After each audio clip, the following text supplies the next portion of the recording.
No, I wouldn't have wanted that, not a second strike. The first strike was very lethal. It was fine, and if there were two people around, but Pete said that didn't happen. To clarify, Admiral Bradley was the one who gave that order for a second strike. And he was well within his authority to do so. The White House is lying, but that's no surprise. Is he seeking regime change for Maduro?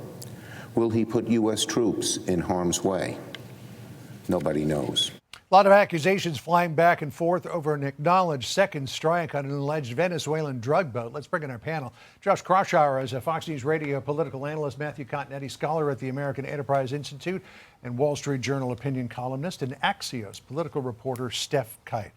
So they acknowledged today that there was a second strike on this boat from back at the beginning of September. Here's what Caroline Levitt said about it. Listen here.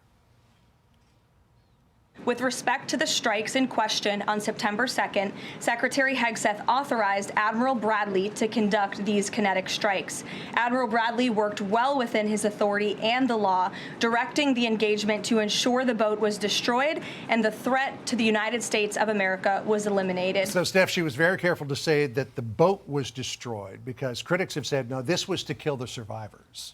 Right, and that's one of the questions that Congress is hoping to get an answer to. What was the purpose of the second strike? Were there additional survivors who were killed in the strike, as was reported? And this is something that we heard even from Armed Service Chair Senator Rogers today, who said he's going to be trying to get to the bottom of this, that he has spoken with Secretary Hegseth, that they want to figure out what the facts actually are. Of course, Democrats are making a big issue of this, saying that war crimes might have been committed because of the way this went down. Republicans are, taking a step back for now. Most of them are just saying we want to figure out what the facts actually are. A few, like Senator Rand Paul, have been quite critical of the U.S.'s approach to Venezuela, these strikes overall. But there are a lot of major questions. I think it is very important that the White House did acknowledge that this second strike happened and that there was, a call for that to happen, a second strike to take place, whether or not it was directly coming out of Hegseth's mouth or not. Yeah, so the White House is basically saying, Matt, that Hegseth gave the ball to Admiral Frank Bradley and said, you do with this what you need to do, and that the call was made by Bradley. And some people are already saying, oh, Bradley's going to be a sacrificial lamb here. This is the type of story that I think really obsesses the Beltway. You have leaks to the Washington Post. You have the White House issuing very carefully calibrated statements. You have people accusing the White House and Secretary Hegseth of passing the buck. But I think, John, the larger story here, beyond the Beltway, is that Americans look and they see the president taking action against these narco traffickers, actually putting the truth to the phrase war on drugs. And among Republican voters in particular, they're not interested in the minutia. They're more interested in the bold strikes and in combating the drug dealers. Do you think the White House explanation calms things down or just fuels the fire? Well, look, I thought it was notable that there were some mixed messages initially when Trump was talking Sunday, somewhat distancing himself from the second strike before Caroline Levitt at the briefing seemed to put everyone on the same page. But Pete Hegseth was not running away from his decision-making. The White House now is embracing that second strike and saying it's within legal grounds. But I think the bigger issue here is the Republican Party. And Steph was saying that they're not criticizing the decision per se, but there are leading senator, or the leading senator on the Armed Services Committee, Roger Wicker, conservative from Mississippi. You also have the leading House member, Mike Rogers, on the House Armed Services Committee, raising very serious concerns and calling for oversight.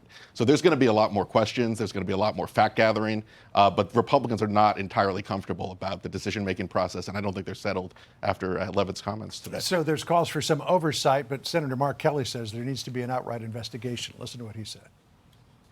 There needs to be an investigation. We need to pull some of these members of DOD and the military into the armed services committees in the House and the Senate. I will say, though, as somebody who has sunk 2 ships myself, that folks in the military need to understand, the law of the sea, the Geneva Conventions. If there were, in fact, as reported, survivors clinging to a damaged vessel, that could be, over a line.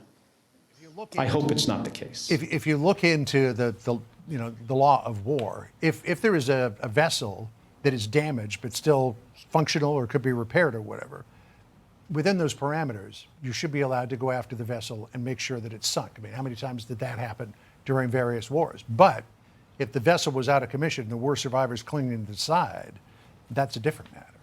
It is, and that detail will matter to Republicans especially, and I think that's why Republicans right now are holding back. But these are serious allegations, and I think it is something, this is an issue that Republicans have already been uneasy with, the way the White House has moved forward in such an aggressive way without getting approval from Congress ahead of time. So depending on what we find out, whether it's through a formal investigation or just back and forth between these committee leaders and the Defense Department and the White House, I think we could start to see more Republicans push back on the way the White House has been operating in Venezuela. So we have seen the initial strike. That was one of the first videos that was out, but we did not see video of the interstitial between the first and the second strike. Would it behoove the War Department to release that?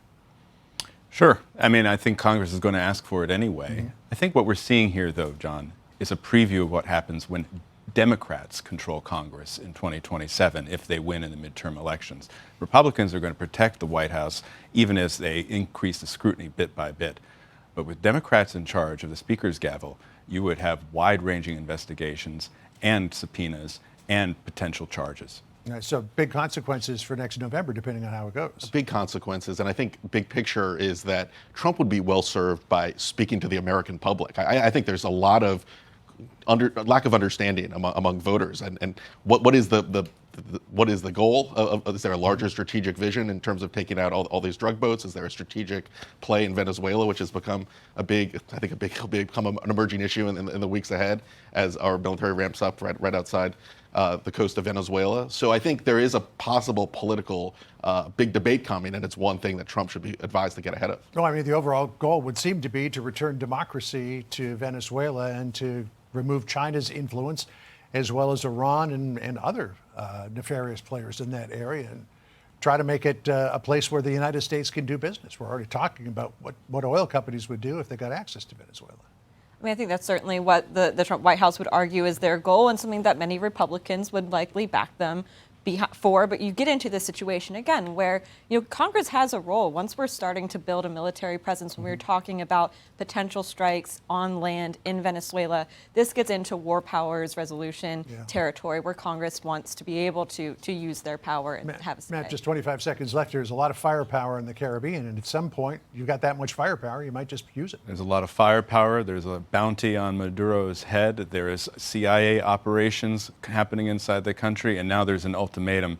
I think we're getting close to decision time for the White House. Yeah, it's beginning to look a lot like December 1990, isn't it? All right, thank you. Stand by. We've got more to come. Up next, the panel returns with the latest on the National Guard shooting, the Minnesota public funds scandal, and the president's MRI. Hey, Sean Hannity here. Hey, click here to subscribe to Fox News YouTube page and catch our hottest interviews and most compelling analysis. You will not get it anywhere else.